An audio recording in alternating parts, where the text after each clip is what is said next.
Hey guys, welcome to the channel, Sunny here, and today we're back with another patch, some pearls and events. This here is the Korean patch, so this will be out tomorrow in NA, EU, and globally, and don't worry, we're gonna get all these things. Lots of this is the global event stuff. First to the patch notes, I went through it already.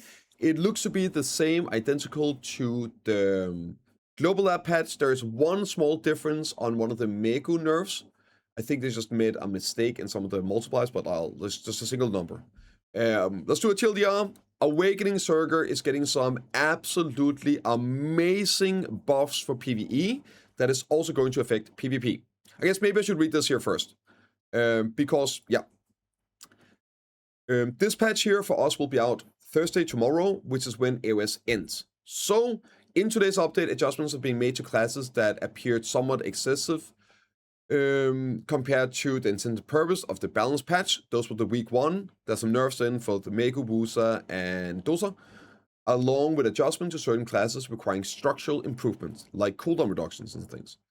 Additionally, further adjustments are planned for classes that have already undergone balance adjustments, but have not met their intended goals.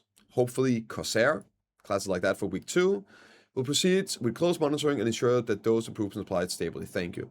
So maybe there's not going to be more classes. We'll know on Friday. I will not be here on Friday, by the way. I am off for the weekend, spending time with family. So I won't be there covering the global app this Friday, but the patch will still happen. We'll see. Hopefully there's still more buffs coming to other classes. But yeah. So for Awakening Surger, this ability here is getting a front guard. The CC is being changed to the call, right? So mixed that around. So it's going to be really good to use. And it's changed so the character rotates with the camera. Ancient Wave. This is the big hitting ability. It's the forward guard KD, range KD. It's like one of the defining abilities of Awakening Surger. Getting almost cut in half. 6 seconds cooldown reduction down to 7 seconds. Huge. And it's also a complete chunker in PvE and PvP. And of course, the add-ons are getting changed into tier 2, which is just duration. Ground lifting, the animation, idle stance, after a specific technique, have been modified to look more natural. I don't know if this has anything to do with lingering the super armor or whatnot. And this is Slugfest, I believe. So now you can use this after using Split Cannon, and it's also getting turbo buffed. Destruction, better linkage, and we got some massive damage buffs as well on these abilities. Slugfest is getting juiced up. So it should be a really good PvE ability now. It's going to flow better. Devastation is getting a big buff as well. Giant Strike, I forget what that is. Buffs also. And also the Ancient Wave is getting a big buff too. And of course the BSR Devastation also. So it looks like all the Awakening Surgers I've seen, read this, talk about this, are extremely happy and very excited. I remember when we read this last Friday, I was losing my mind because I was just thinking, like, translating this to Warrior. And these are the kind of things I really want to see for Warrior 2, like some cooldown reduction. So, really, really nice. Awakening Maver is getting some actual buffs for PvE. They are changing one of the flows around. Changing one of the flows around. I've heard that like the entire animation is gone. It was like a crap animation, and the damage is adding to this ability here. It's getting a super armor, and then the CC is gone. It was useless before. As far as I remember, it was like the 80 LMB or something like that. Unprotected, garbage. Now it's going to be a super armor at least, and it restores stamina. It's going to be on a 5-second cooldown. So I think in PvP, you can use this to restore stamina a bit on a 5-second cooldown. And it's going to be a bit of a chunker now in PvE. And some damage buffs as well on abilities. Is this going to be enough for PvE? Good question. We'll have to wait and see. But it should be a noticeable buff in damage. Yeah. There you go. We'll have to wait and see. No, knowing Awakening Maver, it probably ain't gonna change anything. But yeah, at least it's something, right? Assassin Suck is getting some pretty big changes too. Sark Assassin has been improved by expanding the skills, granting an attack power buff, so you can smoother go into combos. And the damage of the Breath of Al was set to account for a significant portion of the skill combo. It's long cooldown with difficult to use. So taking into consideration, the mechanics of Breath of Al has been modified and its damage share has been increased to align with the actual damage of the skill. Yeah, so there's some technical stuff here. The Breath of Al, depending on the tornadoes, right? If I remember correctly, it now makes like different sizes of tornadoes when the tornadoes go together, and they don't move, and it's like stay in place for PvE purpose, and it scales up to damage. And this one gets the attack power buff, same as the other ones, and you got some damage increases as well. Pretty much on everything for PvE. I think this is gonna be putting Sarkas in a decent spot for PvE, but we'll have to wait and see. Awakening Nova is getting some crazy stuff, actually. Yeah, they are moving some of the BSR onto like one ability instead of some of the other ones. I guess not BSR, the acceleration buff. And they're lowering cooldowns on a ton of stuff. Like the hardest hitting ability is getting a 2-second cooldown reduction. Should make the comboing a lot easier, a lot better, and also gonna be a bit more stable on recovering the breath, so you can get into acceleration, and fixing some stuff with the like rotating when using your orbital cross. I've heard, and also some PvE damage on the swordsmanship abilities. I heard that this was actually gonna be really good for Awakening Nova. I know it doesn't look like a whole lot, but cooldown reductions can be extremely powerful, so this should hopefully be good. Now let's get to the nerfs. Wusa is getting around a 10% nerf on not all of the abilities. I think also like 10% nerf is bigger than 10% buff because of like the ratio. I think Wusa is gonna end up being, compared to pre-anything, around 7-8% buffed. So maybe up to 10% depending on the combo. So it's gonna be quite a bit of a nerf. I don't like this. I thought they should have nerfed like maybe Megu like 5-10% and buff everyone up to that level. I hope it's still playable. Hopefully it's still decent, but yeah. That's the rough numbers. And for Sok Megu, obviously also getting nerfed. It is getting nerfed. I think it's like 20%, which means it's gonna end up with a buff, a total buff at the end of it all, from 12 to 15%. So again, it should still be playable. Hopefully it's still gonna be good. We'll have to wait and see. It feels so bad getting those nerfs. We call it the warrior treatment because that's what happened with Warrior 1. We got finally buffed up to be like an S tier grinder, talk bar, not even the best, but like really good, really strong. And then one day, literally 9 hours later, after it hit the live server, 9 hours later, it got nerfed on the global lab. And then it got nerfed a second time a week later, down to being literally a bottom 5 class in PvE again. Yeah. At that point, just don't buff us, right? It feels worse having this happen than it does just not getting buffs. Why is Booksa getting nerfed? It's not getting nerfed. What? Like, it's suck. Brother, it's suck. And Dosa is getting, I think it's a 10% nerf as well. Yeah. Same with Deadeye, getting a bit of nerf also. We got some general changes. Season is ending. Rewards. It is what it is. Top 100 rewards. Pretty much the same as always. We're gonna have a new 1 silver attacking, stage, and hash. They are making a little improvement to the Nostril Star treasure item. So get a little visual over your campsite. That's pretty cool. Some description changes. They are buffing the box rewards for doing Idana bosses. A bit more silver. That's it. Yeah, silver and Kaffir stones are getting buffed on all of them. And the tokens now, when you turn it in, you get a choice between the token or the 30 million silver, instead of getting the token, then having to vendor that. And a lot of the times people just right click it, not knowing what it did even, and taking up slots in the Throne of Edana. Anything that helps people not signing up and getting a spot for the Throne of Edana and not participating is good in my opinion. Anything they can do to make sure we got 10 people in there, it makes it infinitely more fun. They are buffing dungeons. The Yolen is going to give you 300 mil more silver. So that would bring the 4 dungeons, if you do those, up to a minimum of 3.7, I think it is, 3.7 billion silver without any demo drops by doing all the dungeons now. Pretty decent. And they are also changing the Elesra fight, the last Gladius. Gonna be a bit easier in the final phase. Gonna get a debuff whenever you kill the mobs.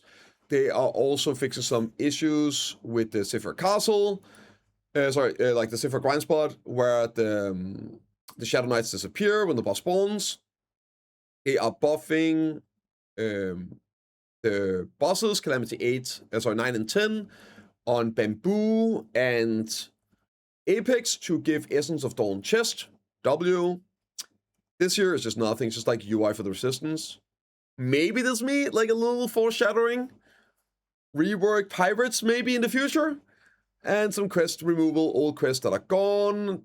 Donkey, Crocodile Gear gives 10% life skill XP, is getting easier, buffing the quest to do it faster. UI improvements for getting the fish icon up, and some stuff on the marketplace where things are now in a better category. And yeah, that's pretty much it. Now let's get to the events. There's not a whole lot this time, but there is one that I'm very happy about. Login rewards is the standard stuff, resetting every month. It's looking to be exactly the same as we have right now. Yep, and yes. AOS is ending with the patch this week. If you're watching this today, then it's tomorrow, Thursday, the 25th. It's ending, and they are bringing back an RBF event right out the gate. I love RBF so much, but it's just completely dead doing AOS season. So get people back in there, and hopefully we can get some games running again. Maybe even without the events, but buff the place. RBF weekend, double rewards PA. Come on. So yeah, it's going to be ongoing for, unfortunately, just 1 week. But I'm going to be living in there. I want to play some Sock Drag. I want to play Dark Form of Seraph. It's going to be great. And the quest is, there's only it's 1 week, right? 3 times you can do this quest here. So it's going to be 600 million silver and 300 Crunstone.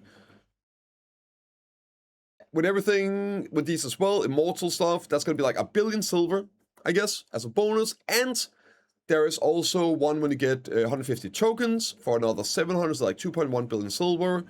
Yeah, one per family, and that's 50 for a win. And then you get, of course, that's a bonus on all the other stuff. Oh, and this is KR though. I don't know if this is going to be in our regions also, but on KR, they are doing an GM RBF event. So yeah, specific time. GM's gonna be in there. You can go in, you can join in, you can fight, farm the GMs, and you gotta get a title on top of it. That's normally a lot of fun. I hope to do that for us also. And yeah, next up is our 4th anniversary for Worldwide Direct Service, the stuff going on at the moment. This is gonna be ongoing for 2 weeks, and it's a silver shop. So yeah, in here you can get some buffs for 1 million silver, and normally they are very worth it. Purchase restriction 5 times per item with a weekly reset, so I guess you can get 10, maybe 15, I don't know. And they are 1 hour buffs, combat XP, knowledge, drop rate, monster AP and resistance to death, gathering XP and 100 mastery, fishing stuff, cooking, alchemy and training, and also setting. Here, important, exotic food available for purchase will be deleted in bulk during the regular maintenance on July 15. You can still pop these, right, and get the buffs. They have done it once where they actually removed the buff on something, but these should at least persist. So if they're about to expire, just go and pop these foods on an alt. so you have them running for life skilling stuff or whatnot. Might as well. On top of that, there's some furniture for sale for 10,000 silver coins, one per family, one item. Lantern, hot pot, coffee, coconut tree, food, yeah. Stuff, right? Stuff. And a daily pass, new daily pass. So we're going to go into the Pearlshop stuff now. Those were the events for this week. Not a whole lot. New accessories, the elite glass introductions. These glasses here. It's going to be a new sale. Pretty terrible value for these unless you want the costume, right? We've had these a ton of times. You get the free rewards up here and then the paid version here. And they normally, if I remember correctly, like 3,000 pearls or 3,400 pearls or something with these passes. It's extremely expensive. And the actual value of these items are pretty damn bad. Yeah, you get like a Gulag Steed box costume and like 2,100, so basically like almost 2 costumes. Terrible value. Terrible value compared to what you can get in the shop nowadays. So it's really only 30 bucks for a pair of glasses if you want this. I'm not gonna lie, some of the items, I have gotten these passes just for the item in the past, especially the mask that was sick. I don't regret that. But yeah, that's it, right? Now, they are giving away some coupons. Yeah, you get paint boxes, so if you don't want to grind Paddocks or Sakria or whatnot, right, or Olens for your merchant rings, then yeah, I guess that's what they're banking on having the value. Anyway, the Pearlshop update this week, 3 different types of coupons will be distributed, and they should be working until July 7, so 2 weeks. And you just get those logging in at 20%, 10%, and 15 and 10% coupon, 1 each. For the people looking to spend some money, there's also here a pearl sale. This is 10k pearls with a 15-day Cron Blessing. Not great value, but I guess it's better than just no bonuses. So this should be 4,500 Cronstone on a 10k purchase. I think it's around like a 2+1 value. But yeah. Outfit, we got the new Workaholic outfit. This is the one. More sexy secretary or dummy mommy, hot teacher. I know all you DKs and Guardians out there are gonna get it. It is what it is. I mean, it does have some advantages to this outfit, though. But please, PA, more dark fantasy outfits. I'm just not a fan, personally. The Shy outfit is kind of cool, though. Little mobster outfit. But yeah, that's the new outfit. There's going to be some boxes where you can get it. And there's going to be a 75% off of some Gambit boxes here, which is normally not great value on those. It's not terrible like with coupons as well if you're looking to spend some. 75 is like, I think, okay, but not great value on those. And 65% on 10 costumes. Normally you're looking at 80% to match Gambit box value in Crunchstone value, but you can throw coupons on them, right? And the daily pass. This one here is kind of good though. 30% discount on rare pet selection boxes. That's not a bad one. If you need some specific pets here, like the Jojo has additional range. You got the Jock Dickhand. The Dickhand for bartering, page winning. You got the Hedgehog for gathering, Polar Bear for weight, Llama's also gathering pet. I'm not sure what the other ones are, but yeah, and you got some enhancing mats being off also, and then the silver shop stuff we already covered. So yeah, that is the update for this week, guys. Remember, I will not be putting out a video this Friday for Global Lab. Surely there's not going to be warrior buffs on there, and I missed out reacting to that, but I will see you all in the next one. Let me know what you thought in the comments down below. Peace. Take care. Terrible ending.